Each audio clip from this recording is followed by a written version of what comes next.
আসসালামু আলাইকুম ওয়া রাহমাতুল্লাহি ওয়া বারাকাতুহু। আউযু বিল্লাহি মিনাশ শাইতানির রাজীম। বিসমিল্লাহির রাহমানির রাহিম। আমা খালাকতুল জিন্না ওয়াল ইনসা ইল্লা লিয়াবুদুন। আমি ভূমিকা নামে বক্তব্য চলে যাচ্ছি, কারণ আমার ওনাদেরকে আমাদের যারা নদীতে আছে সবাই জানছে। এখন আমি আমার সরাসরি বক্তব্য চলে যাচ্ছি। আল্লাহ সুবহানাহু ওয়া তাআলা পবিত্র কুরআন মাজিদের 51 নম্বর সূরা সূরা যারিয়াতের 56 নম্বর আয়াতে বলেন, ওমা খালাকতুল জিন্না ওয়াল ইনসা ইল্লা লিয়াবুদুন। আমি মানব জাতি এবং জিন জাতি এই দুই জাতিকে সৃষ্টি করছি কেবলমাত্র শুধুমাত্র একমাত্র আমি আল্লাহর গোলামি করার জন্য।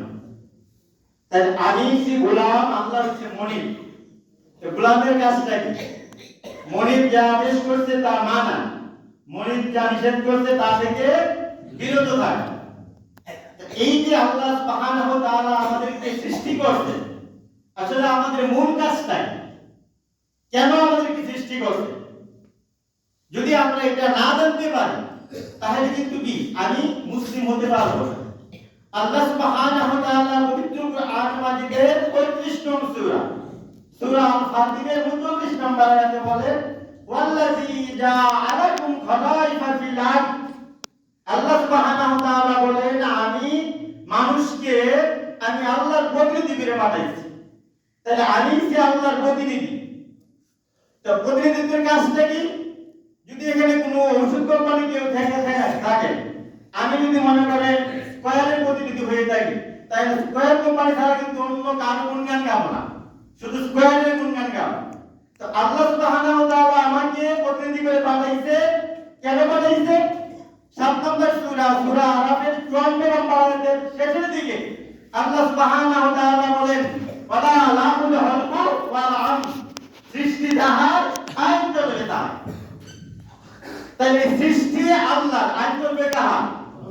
আল্লাহ। এখন যদি আল্লাহর আইন নিয়ে আমরা অন্য আল্লাহর আইন বাদ দিয়ে যদি অন্য কারো আইন মানি, অন্য কারো হুকুম মানি, তাহলে কি আমি আর মুসলিম থাকতে পারবো? আমি কিন্তু আর মুসলিম থাকবো না। কারণ সৃষ্টি আল্লাহর, হুকুম চলবে কার? আল্লাহ। আল্লাহ সুবহানাহু ওয়া তাআলা পবিত্র কুরআন মাজিদে 12 নম্বর সূরা সূরা ইউসুফের 40 এবং 66 নং আয়াতের মাঝের অংশে আল্লাহ সুবহানাহু ওয়া তাআলা বলেন, ইনিল হুকমু ইল্লা লিল্লাহ। আল্লাহ ছাড়া কারো হুকুম চলবে না, কেবলমাত্র শুধুমাত্র একমাত্র হুকুম চলবে আল্লাহ সুবহানাহু ওয়া তাআলা।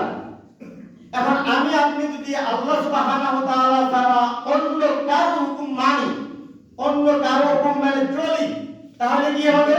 আল্লাহ সুবহানাহু ওয়া তাআলা পবিত্র কুরআন মাজিদের 5 নং সূরা সূরা মাইদার 44, 45, 47 নং আয়াতের শেষের দিকে আল্লাহ সুবহানাহু ওয়া তাআলা বলেন, ওয়া মান লাম ইয়াহকুম বিমা আনজালাল্লাহু ফাউলাইকা হুমুল কাফিরুন ফাউলাইকা হুমুজ জালিমুন ফাউলাইকা হুমুল ফাসিকুন। আল্লাহ সুবহানাহু ওয়া তাআলা বলেন, যারা আমি আল্লাহর আইন দ্বারা বিচার ফায়সালা করে না পরিবারে, রাষ্ট্রে, সমাজে, তারা কাফির, তারা জালিম, তারা ফাসিক। সে যদি নামাজ পড়তে পড়তে কপালে কালো দাগ ফেলে, হাজারবার হজ করে, নিজের সমস্ত সম্পত্তি আল্লাহর রাস্তায় ব্যয় করে দেয়, আল্লাহ সুবহানাহু ওয়া তাআলা বলেন, তুমি বান্দা কাফির, তুমি জালিম, তুমি ফাসিক। কারণ কি? তুমি আমি আল্লাহর আইনকে মানো না। আল্লাহ সুবহানাহু ওয়া তাআলা পবিত্র কুরআন মাজিদের 16 নম্বর সূরা সূরা নাহলের 34 নং আয়াতে বলেন, ওয়ালাকাদ বাআসনা ফি কুল্লি উম্মাতিন রাসূলান আন ইবুদুল্লাহা ওয়াজতানিবুত তাগুত। আল্লাহ বলতেন, এই পৃথিবীতে আমি যত নবী রাসূল পাঠাইছি তাদের কাজ ছিল দুইটা। এক, আল্লাহর গোলামি করো। আল্লাহ ছাড়া কারো গোলামি করা যাবে না, শুধুমাত্র কেবলমাত্র গোলামি করবে কার? আল্লাহ। আর 2 নাম্বার ছিল তাগুতকে বর্জন করো। কারণ তাগুত কার? তাগুত হচ্ছে সেই শক্তি, যে শক্তি চায় না আল্লাহর কোরআন দিয়ে রাষ্ট্র সমাজ পরিবার চলুক। এখন এমন কোন দলকে যদি আপনি সমর্থন করেন যেই দলের সংবিধান কোরআন নাই, যে দলের সংবিধানে হাদিস নাই, আপনি নামাজ পড়লেন, রোজা রাখলেন, হজ করলেন, যাকাত দিলেন, কিন্তু দল করলেন কি তাগুতের, তাহলে আপনি নামাজ, রোজা, হজ, যাকাত সমস্ত কিন্তু বিগ জিরো। আপনি যতই যদি আপনি তাগুতের দলকে সমর্থন করেন তাহলে কি হবে? আল্লাহ সুবহানাহু ওয়া তাআলা পবিত্র কোরআন মাজিদের 79 নম্বর সূরা সূরা আন-নাজিয়াতের 37, 38, 39 নম্বর আয়াত আল্লাহ সুবহানাহু ওয়া তাআলা বলেন, ফা আম্মা মান তাগা ওয়া আসারাল হায়াতাদ দুনিয়া ফা ইন্নাল জাহিমা হিয়াল মাওয়া। আল্লাহ সুবহানাহু ওয়া তাআলা বলেন, যারা তাগুত করবে, তাগুতের দল করবে, তাগুতের দলকে সমর্থন করবে, আখিরাতের তুলনায় দুনিয়ার জীবনকে প্রাধান্য দিবে, আল্লাহ সুবহানাহু ওয়া তাআলা বলেন, ফা ইন্নাল জাহিমা হিয়াল মাওয়া, নিশ্চয়ই অবশ্যই তাদের স্থান, তাদের বাড়ি, তাদের আবাসস্থল হবে জাহান্নাম। তাহলে আপনি যত ইবাদতকারী হন, যতই আপনি কি করেন, দান খয়রাত করেন, যতই নামাজ পড়েন, কিন্তু আল্লাহর আইন যারা মানে, আল্লাহর আইন যারা প্রতিষ্ঠিত করতে চায়, তাদের দল করলেন না, করলেন তাদের দল, আপনার স্থান কিন্তু আল্লাহ নির্ধারণ করে দিয়েছেন জাহান্নাম। সুতরাং আপনার আমার মূল কাজটা কি? আল্লাহর দুনিয়ায় আল্লাহর আইন বাস্তবায়ন করা। সেই কাজটা কিভাবে করবেন? আল্লাহ সুবহানাহু ওয়া তাআলা পবিত্র কোরআন মাজিদের 42 নম্বর সূরা সূরা আশ-শূরা 13 নম্বর আয়াতের মাঝের অংশে আল্লাহ সুবহানাহু ওয়া তাআলা বলেন, আনাকিমুদ্দিন ওয়ালা তাতাফাররাকু ফি, বলতে তোমরা আমার দ্বীনকে, আমার জীবন বিধানকে কি করো? কায়েম করো, প্রতিষ্ঠা করো। এখানে আয়াতটা শেষ করেন নাই, বলছেন ওয়ালা তাতাফাররাকু ফি, এতে কোনো অজুহাত নাই।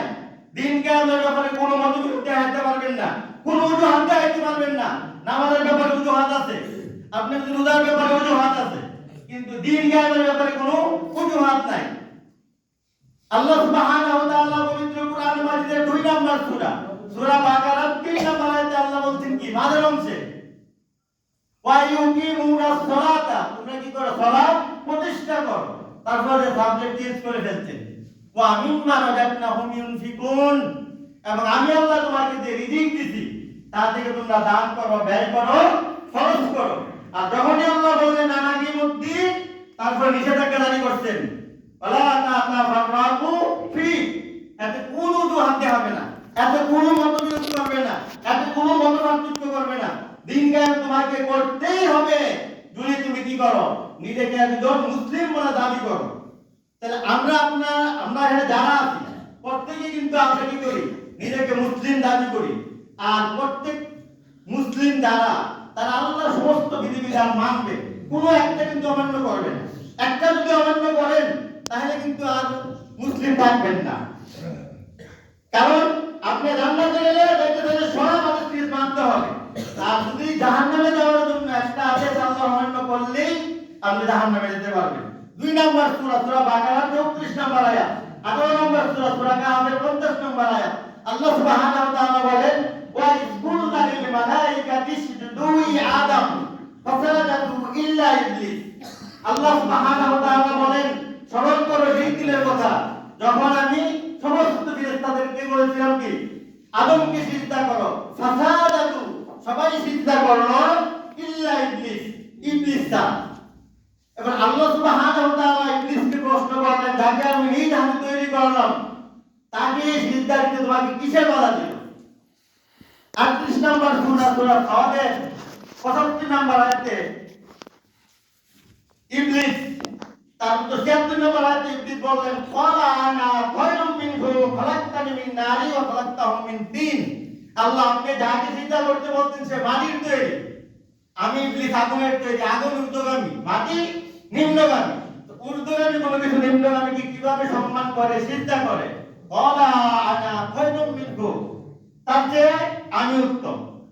কি বলছেন? জাস্ট একটা যুক্তি দিয়েছেন, আমি আদম থেকে কি আমি উত্তম। আল্লাহ বলছেন এবার তুমি আমার জান্নাত থেকে বেরিয়ে যাও। অথচ এই ইবলিস কিন্তু প্রায় 70 লক্ষ বছর আল্লাহর গোলামি করতেন, আল্লাহ ইবাদত করতেন। শুধু আল্লাহ একটা আদেশ অমান্য করেন এমনটা নয়, শুধুমাত্র কি করছেন? যুক্তি দিতেন। আল্লাহ বলছেন আমার জান্নাত থেকে বেরিয়ে যাও। তার 70 লক্ষ বছর ইবাদত আল্লাহ কি করলেন? বাতিল করে দিলেন। কারণ আল্লাহর আদেশ যেখানে, সেখানে আর কোনো যুক্তি চলবে না। এখানে শিক্ষণীয় বিষয় হচ্ছে মুমিন কখনো যুক্তি দিবে না। মুমিন যদি জানা থাকে কোরআন এবং হাদিস থেকে দলিল দিবে, না জানা থাকলে কি করবে? চুপ থাকবে। তো আল্লাহ সুবহানাহু ওয়া তাআলা আমাদের আমাদেরকে এমন একটা দল বাছাই করা তৌফিক দিন, যেই দলটা আপনি আমাদের সবার সামনে আমরা প্রমাণিত। আমি তো এক সময় দীর্ঘদিন আওয়ামী লীগের সমর্থক ছিলাম, আমরা সবাই জানে। যখন নাকি কোরআন অর্জন করতেছি তখন থেকে বুঝতে পারছি যে আমি তো কোথায় জাহান্নামের রাস্তায় হাঁটতেছি। আল্লাহ সুবহানাহু ওয়া তাআলা আমাকে কি দিলেন? সঠিক রাস্তা দেখার তৌফিক দিলেন। আমার তৌফিক লাগিলা তা আল্লাহর কাছে লাখ লাখ শুকরিয়া যে আল্লাহ আমাকে ওই রাস্তা থেকে ফিরিয়ে আনছেন। এখানে অনেক যুবক ভাইরা আছেন, আপনাদেরকে মানে আপনাদের আমি রিকোয়েস্ট করতেছি শুধুমাত্র কোরআনকে একটু বুঝে বুঝে পড়েন, তাহলে আপনি জানবেন যে কোনটা সঠিক রাস্তা, কোনটা বেঠিক, কোনটা ইসলামের, কোনটা অনিসলামিক, কোনটা জান্নাত, কোনটা জাহান্নাম। এই আশাটুকু ব্যক্তি করে আমি বক্তব্য শেষ করছি। আসসালামু আলাইকুম ওয়া রাহমাতুল্লাহ।